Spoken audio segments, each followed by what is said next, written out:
because of the current situation. So we'll have like a 2-hour session today and a 2-hour session tomorrow. We'll all be in the same Zoom room. So just feel free to stay back once at the end of every session and continue on. Yeah. So for the first session is about venture building in the emerging markets of Southeast Asia. And then we are privileged here to have with us today Filippo Candrini, the Managing Director of HappyFresh. HappyFresh is an online grocery platform that lets customers shop for products from supermarkets, grocery stores, and other specialty stores at the click of a button. So since its inception, it has raised about $30 million across 4 funding rounds, with Vertex Ventures and Naver on board as investors. With operations in Indonesia, Thailand, and Malaysia, it is the online grocery platform in the markets they operate. So before HappyFresh, Filippo started his Southeast Asia journey in Vietnam with foodpanda. So we are glad today to hear from his experience and perspective how venture building in the emerging markets of Southeast Asia is going.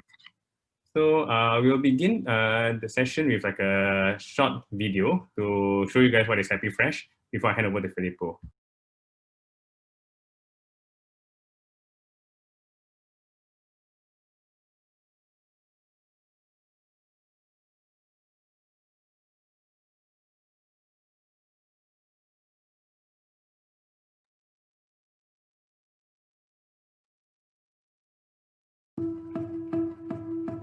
Hi, I'm Fajar. Just like any other million fathers, I have my own career. I love to play with my kids and help my wife with groceries every weekend. But can you believe it? Grocery shopping with my wife has changed mine and many others' lives. It all started when I was accompanying my wife to the supermarket. I saw her going round and round, pushing that trolley, looking tired while she put all those groceries into the trolley. And so I wondered, what if she needs to do this alone? What if she needs to go around aisle by aisle, pushing the trolley alone? What if the queue is too long? What if she needs to carry all those groceries on her own? How can I help to simplify my wife's grocery shopping experience? And from that thought, HappyFresh was born. We don't have to worry about groceries anymore, and we can have more quality time together. Who would have thought? The simple thought has brought us this far.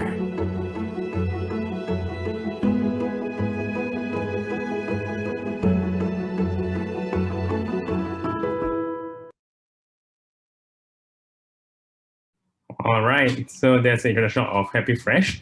Now I'll hand over the time to Filippo to maybe like share more about his journey so far at HappyFresh and venture building in Southeast Asia. Good morning, everyone. I'm Colleen Bayard. I'm the Director of Regulatory.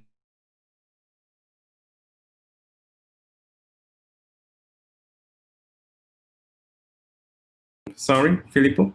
The floor is yours. Oh, Filippo left, sorry. Sorry, Nick, can you make Filippo the co-host again? Yeah, sorry guys. Yeah, no worries. Yeah, Filippo, the floor is yours. I lost connection for a few seconds. Fine. Playing the video. These things happen. Hi everyone. Thanks for hosting me today and giving me a chance to talk to you a bit about HappyFresh. I understand that some of you already know a bit about the company. Therefore, like we wanted to play a bit the video. This is actually a real story about HappyFresh. We CTO and founder Fajar.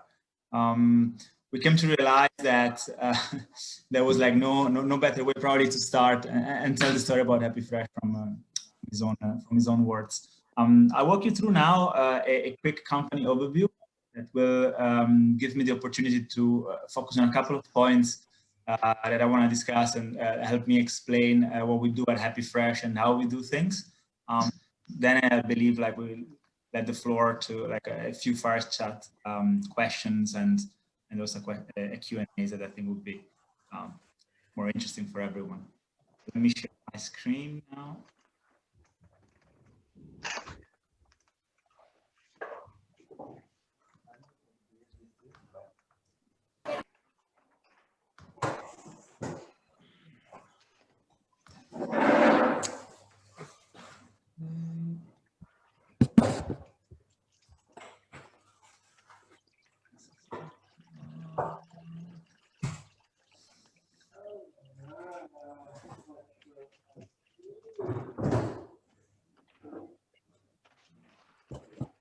full screen now. You can see it, right?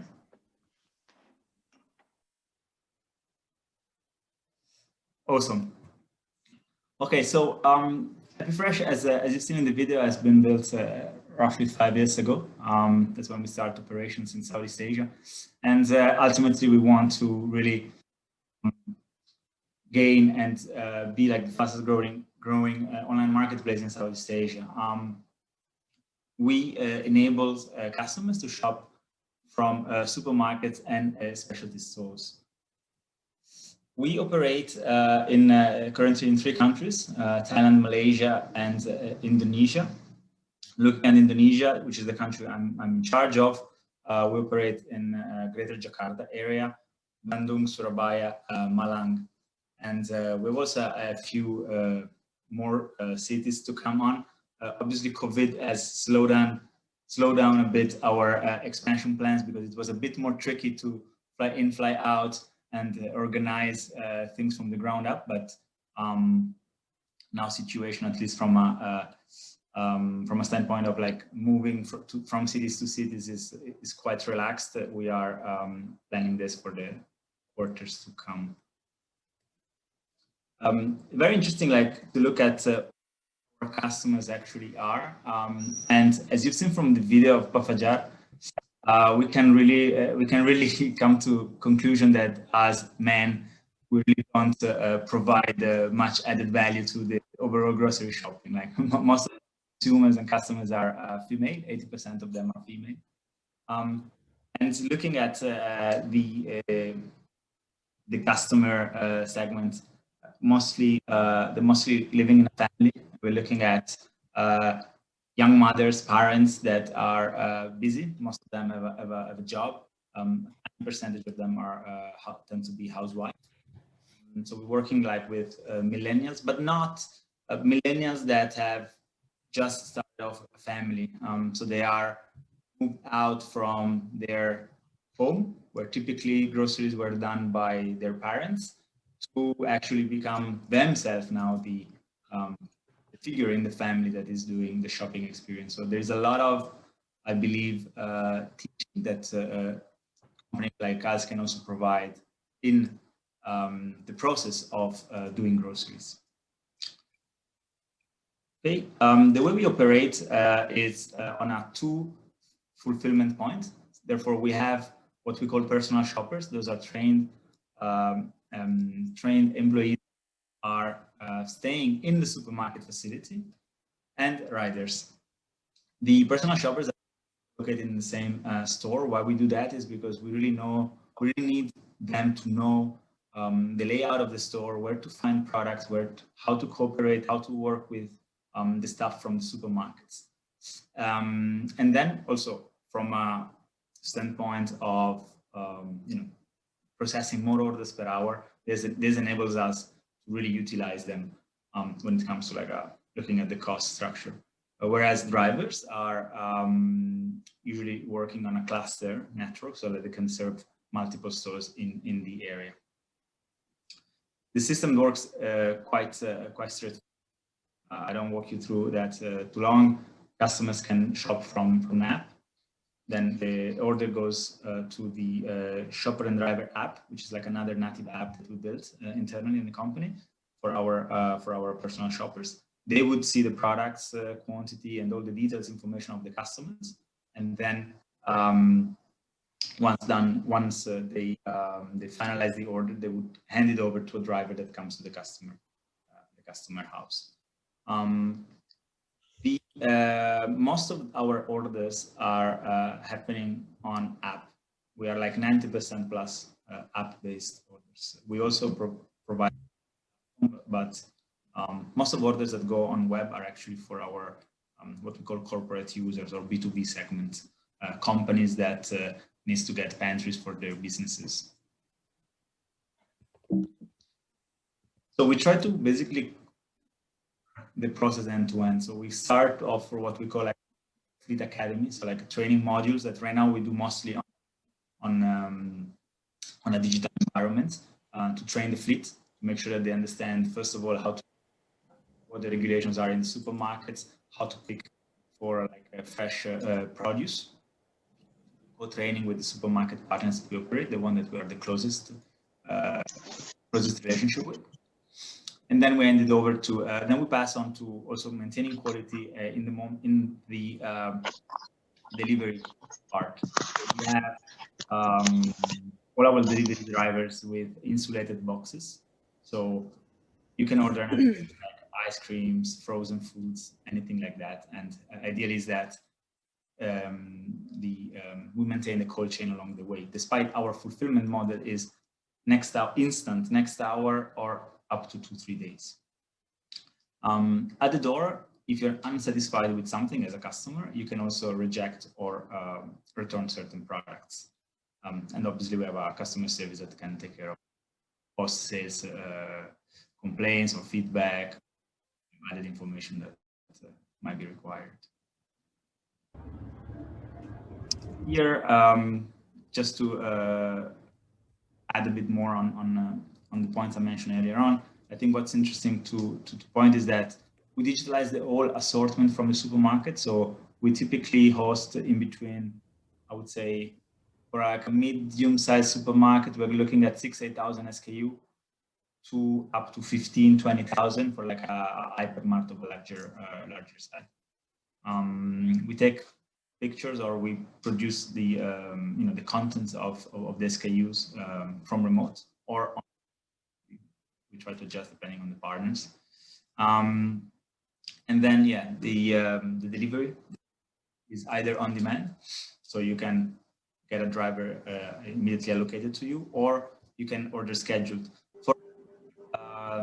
That's also the way we started the company. We always had like a scheduled delivery when we started, and this remains for us like biggest bulk of our orders. So we see customers that tendentially order within 12 hours from order completed and order delivered to. So typically like in the evening for the next morning, or in the morning for the early afternoon. But most of our deliveries are scheduled. Payments are either cash, credit, debit card, and e-wallets. We have several wallets available in each of the markets that we operate. We do third-party agreements. So could be GrabPay in Thailand. We have Dana in Indonesia, if you're familiar why, True Money in Thailand.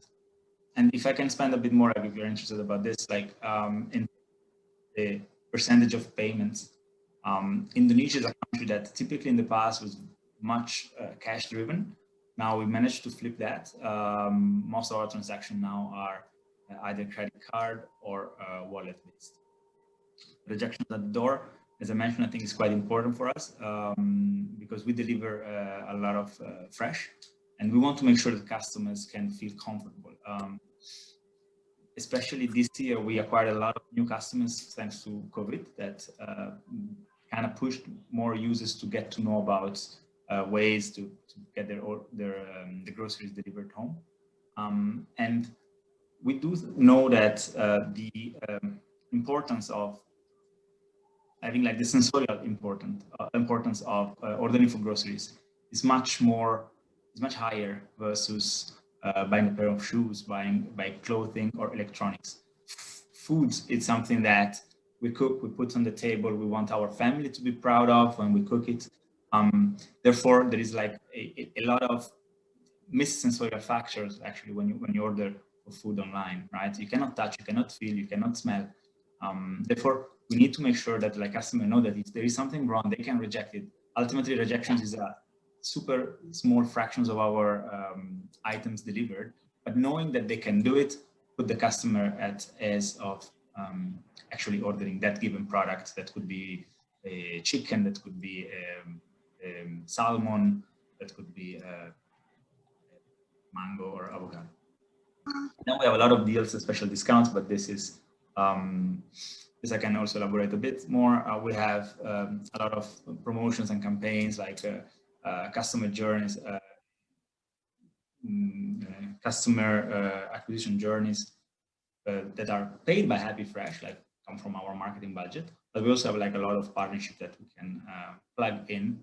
We work with several FMCG companies to subsidize certain products, or to launch a product, or to make buy one get one. And we also work with a lot of, especially in Indonesia, bank partners to offer discounts, to offer vouchers to customers that use a certain credit card. For us, this is good because obviously it's decreased our overall marketing cost. But when we look at also who, especially in the case of credit card discounts, who use those discounts are typically customers that tend to engage with the app, tend to come back with the app. They have a higher basket, they have a higher retention. So ultimately, it's the type of customer that any e-commerce company wants, because they are those that yields a higher customer lifetime value. Okay. This is just a snap of the partners that we work with in the 3 countries.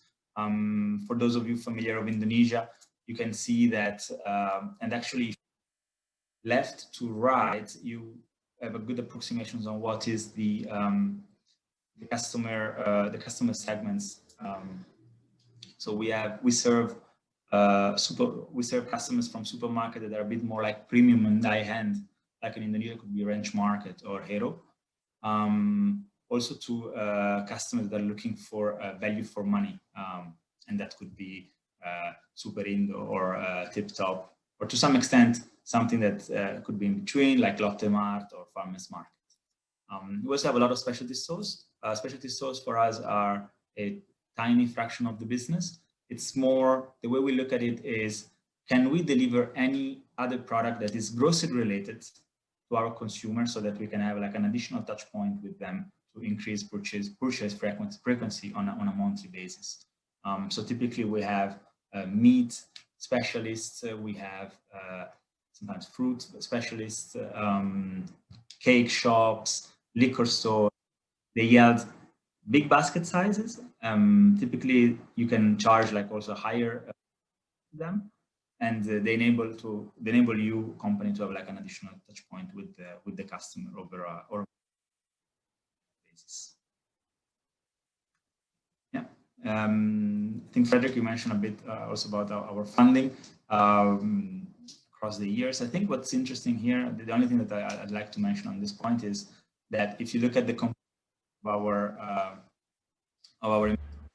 you don't have only typical VCs, but you also see strategic investors that could be, for instance, like Naver or Grab. So investors that are also looking at partnership that can enable companies to actually like leverage on each other's user base, and they also have an understanding of the business and on how to drive like e-commerce business for like a longer period of time. So they're not really looking for like a very quick return on their investment over a period of 2 or 4 years.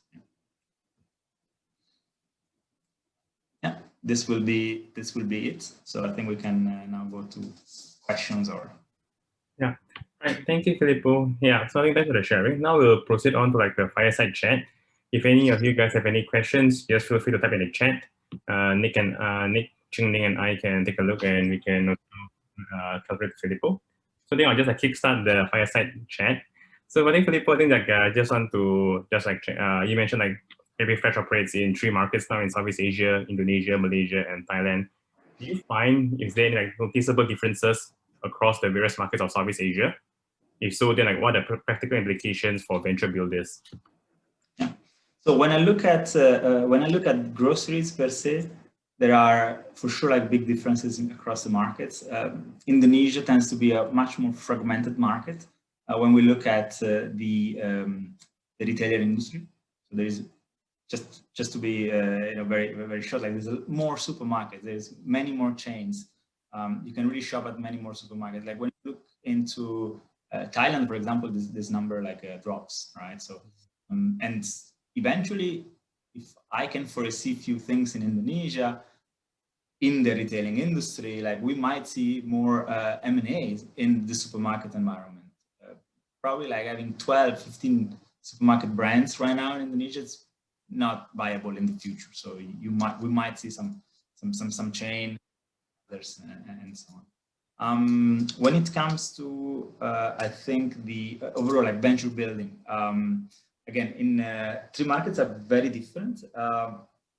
What we see in Indonesia, so we are headquartered in Indonesia. And this, I think, can help to some extent, but not help on others. And let me explain a bit. Jakarta is as a very large pool of like tech companies, which is good. But on the flip side, getting talent, retaining talent is very hard. There is really like a war on talent, at least pre-COVID. But it's not that right now talents are all out there and so easy to engage with. So there has always been a bit of a scarcity in getting talent. There is good talent, but is pricey to start with. So if you actually, like a seed or like pre-seed Series A startup, you might not get able to, for example, like start off a team or like, launch your tech team in Jakarta on a budget. Let's put it this way. And on another side, compared to, for example, countries like Malaysia, and I'm not too sure about Thailand, also the ability to hire foreign workers is a bit more tricky in Indonesia. So on the side, you have a lot of big, not anymore startup, but big tech companies, like, fighting for like top talents, scarcity of good talents, expensive talents, and sometimes like inability to actually get talents from abroad. Yeah. True. Yeah. And so, we have a question from the crowd, and I think like relating to what you mentioned as well. I mean, like as like a HappyFresh present like new ways of serving customers, in this case in the grocery segment, right? What were the challenges that you guys faced? For example, like specifically the logistics, for example, like handling the last mile delivery, or maybe even the how do you guys actually handle all these challenges in emerging markets? Yeah. So logistics. So my background is in operations. So in Foodpanda, I spent like 1 year as a ops director in Foodpanda in Vietnam. Then I joined HappyFresh in Indonesia as a ops director in the beginning. So logistics and the delivery is something I'm quite familiar with. What I can share is that obviously it's tough. There is a lot of things that you need to actually find out by going on the ground. You need to visit the stores. I spent a lot of time like going to the stores. But I try to understand also where the pain points of our shoppers, of our delivery drivers, to make sure that we could at least. I think that we operate on a very last mile environment. We do typically 6-8 kilometer radius. But why is that? First, you need to maintain fresh. So the farthest you go, the hardest it is and expensive. We operate groceries that typically is well known for not being like a high margin industry as well. And then there is traffic. So we operate 98% of our deliveries are like 2 wheels. So we do only corporate with minivan. So that's a bit different also, like compared to a bit other markets or other cities, other regions. Delivering with cars in Jakarta would simply not work. On the positive side, I must say that hiring drivers in Jakarta is much easier compared to other areas. For example, compared to Kuala Lumpur. Kuala Lumpur there is a bit of scarcity of drivers. In Indonesia, or at least in Jakarta, this issue doesn't seem to occur. So it's a bit easier. And if I can also say something good about Indonesian, especially like our drivers or drivers of other startups, they tend to have a very good work ethic. Very few times and very like rare cases happen in the 5 years that I'm here that we got like a driver or things like that. So we also invest a lot in terms of creating from a company perspective, like making sure that the fleet is happy.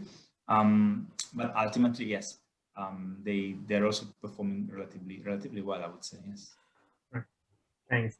So I think like also another interesting question here. So like on the part that you mentioned about the difficulty of getting foreign talent in Indonesia. So I think that's an interesting question here, because foreigners are not interested to enter the country, or because there's like law or regulation that prevent companies from hiring foreigners.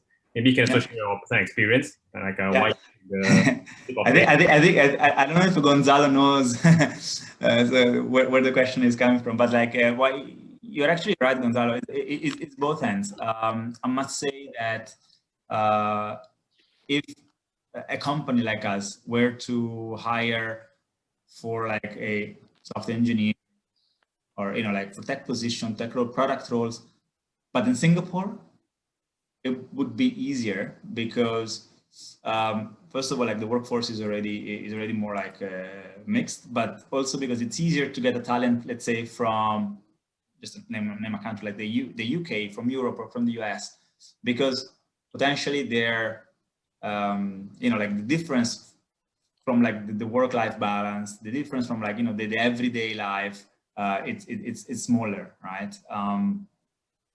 So there are foreigners interested to come to Indonesia. So it's first of all like the regulations are a bit more difficult, but even if they were simplified, and apparently they are, if you guys are following like with the what's called like omnibus law, so they're actually making things a bit easier for companies to get foreign workforce in.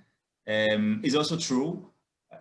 We've seen it like in these years at HappyFresh that not all talents are interested to actually relocate to Jakarta. For me, I love it. After 5 years, it's actually after 6 months, either you love it or you don't. But if you need to relocate, let's say an expat that has kids with family, it is not the easiest place. Yes, I agree with that. Right. Yeah. So I think maybe something that is also interesting is to maybe you can share experience since we are building businesses through Foodpanda and HappyFresh for the last 6 years. How would you describe the venture building landscape in Southeast Asia today and how it has changed over the years? Yeah, so I think the past 5-6 years, like we've seen like more companies, like growing, reaching like, a Series B, going to Series C. So like getting also more stable to some extent. And if you look also like at the giants, like look at Gojek, Grab, and Bukalapak, they all now recently are getting like a big from US. So there is an interest also from areas of the world that before it was not so common. Like like Microsoft now invested in Bukalapak. You have Facebook, you have Google, you have PayPal, in Gojek. These things were not happening like 5-6 years ago, right? So there is definitely a natural within the market. At the same time, what we've seen for groceries that had become like one of the interest industries or e-commerce industry within this year thanks to COVID, there's been a lot of like new entrants. Then obviously the question will be, in my opinion, the question is whether investment now will go more towards like a early phase startup or companies that are a bit more consolidated. Like what we are seeing is that there is more funds now that are going towards like companies to, that are like B+ rounds. And another thing that is interesting to always like witness a bit as a phenomenon is seeing all the ex-Rocket alumni that were like ex-Lazada, ex-Zalora, ex-Foodpanda, and so on, starting off. There are several examples out there, and it would be interesting to see also how they perform as CEOs or directors of sales or directors of marketing in these new ventures that they funded. Yeah. But like just in the short span of 5-6 years, like a lot of changes in the market. Yeah. So I think like also like HappyFresh turned 5 earlier this year. So congrats. And then like we have seen like a fair share of like startups that actually failed across the years. I think like we have seen the challenging, honestly like having a difficult challenges there. Yeah. So what would you attribute the success of HappyFresh, like in the startup scene or even more specifically the online grocery delivery scene? Well, I think like we are very resilient to events, to things. So like we've always been aware of our limits, and that probably like protected us to dream too high or like reach too much or like go too close to the sun. But I think that if I were to compare to other companies out there, acknowledging that we've always been true to our missions. Like, we want to improve online groceries. We're not venturing in our verticals. We can't. It would dilute our focus, our mind, and we would not have the time, the money, and at the end of the day, like looking also like at our management team, it's not even our interest. Like we know, we acknowledge that like so much that can be done in the online grocery landscape, in the industry, that we really want to be focused on that. And if you compare shopping for groceries online versus other verticals, it's also one of the most complex type of funnels. Like users don't shop like one item and that's it. Users shop for like 10, 20 items and then come back like 2-3 times a month. There is much more complexity into all of that. And obviously we didn't ace everything from day one. It's a progression, right? But there's so much that we can do there before, you know, venturing in selling other things or, you know, diversify. We're still talking about, if you guys read, each report has its own numbers, but like I was reading recently, like look at the e-commerce value in Indonesia is around 21 billion US in 2019, out of which 1 billion to 1.5 billion is attributed to online groceries, food, right? We could still have much more growth into that as HappyFresh, right? So that's, I think, like if anything, like yes, staying true to our mission that, but again, we always reevaluate ourselves and try to improve. Yeah. So on the topic of growth, right? So I think there's an interesting question here from the crowd as well, on like how HappyFresh see expansion, you know, like internationally versus locally. Maybe you can also share experience about expanding to Philippines and Taiwan as well. Yeah. So I think like local expansions for us, it's something that we became like quite interesting right now because of COVID. A lot more users, and also users that are not typically the users I've told you before, the 80% female in the 25, 45 year age. But we're seeing a lot of more users that are not really qualifying for that. They're like male or they are female, but like older and so on. So this year enabled us to make sure that like more users get to know about online groceries, and they might have tried HappyFresh, they might try other services. There's a lot of services out there. Each one of us probably tends to cater for a certain user profile or a certain user need. We play within the weekly or monthly range, so we're not like top up or instant purchase. And therefore, like, we've seen a lot of growth also in our tier B cities where we operate already, Bandung, Surabaya, and Indonesia. And that gave us actually quite some good insights to actually look into operating and opening a few more cities. So what before was a bit neglectable, we could have, you know, kept focusing on Jakarta or Greater Jakarta area. Right now, we do see that actually like looking into tier B cities time. And then like on international expansion, I think here we always, we try to time it accordingly. So we did and we do every now and then like a lot of, you know, like assessment studies, whether or not to enter. That could be, you know, from an investor point of view, but also like to get ready if we want to. There is definitely some markets that are attractive. I can't tell you if 2021 will be the year that we enter there or how, because ultimately you could enter a market through, you know, acquiring a startup there that is operating or entering yourself, right? Those are two entry strategies. We see those markets that you mentioned, like for example, the Philippines, or Vietnam as well could be interesting market, but at the moment we haven't mapped for any given month next year. Okay, yeah, I think like we are coming close to the end of like the first session. So maybe Filippo, like for friends maybe interested in exploring opportunities in like startups in Indonesia, Malaysia, or Thailand. maybe can you share more if there are any opportunities there? Sorry, can you ask again? Like our friends who are maybe keen on exploring opportunities in the startup scene in Indonesia, Vietnam, Thailand or Malaysia. What can they do?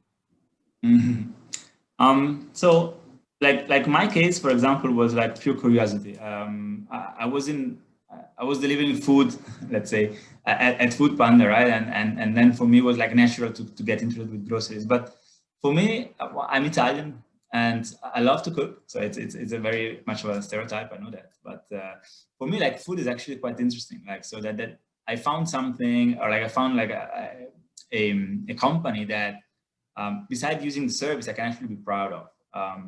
And I'm not the only one in the company that has this type of feeling towards food or towards eating and cooking, right?